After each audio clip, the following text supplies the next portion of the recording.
Traditionally in Italy, cannelloni is what us Americans call manicotti. The Crespelles, so easy. It's almost like a little pillow that's gonna go into your mouth when you eat this. All it is 1 cup flour, add 2 eggs. You need 1.5 cup water and a half a teaspoon of salt. 1 teaspoon of EVOO. That's it. Just whisking this, but you can see this is super thin. Give yourself a few tries with this. Take a 1/4 cup, start pouring it into your pan. Just take your wrist and you're just kind of going back and forth a little bit on your pan and get it placed down. The next thing you're gonna do is you'll almost see the edges and everything starting to cook. And when I test it, it's with my spatula.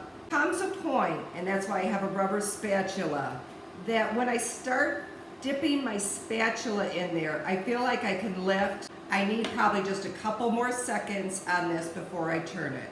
Then there comes a perfect time where when you flip it, it's all good. This next side, 5-10 seconds.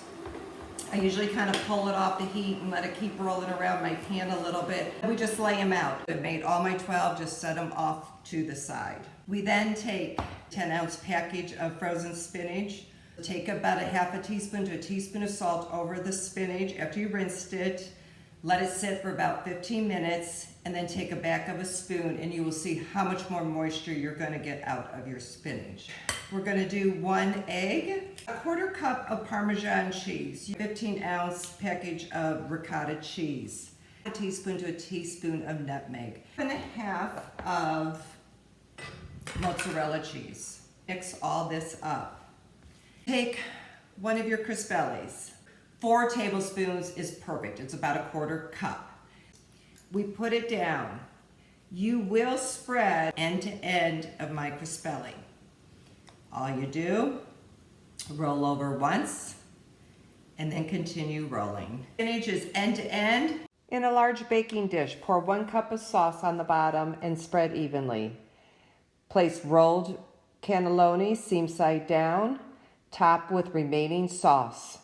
Bake at 375 degrees for 20 minutes. Take some fresh parsley. You first take that bite, people are ready to start gnawing on a pasta noodle. And you don't, it's like this puff that you eat. And then you taste your spinach. And that's why I'm super excited about this recipe. Please try this at least one. Couple of the wrist motions. By the 5th, 6th one in, you're gonna have it down. Take care, everybody. Bye-bye.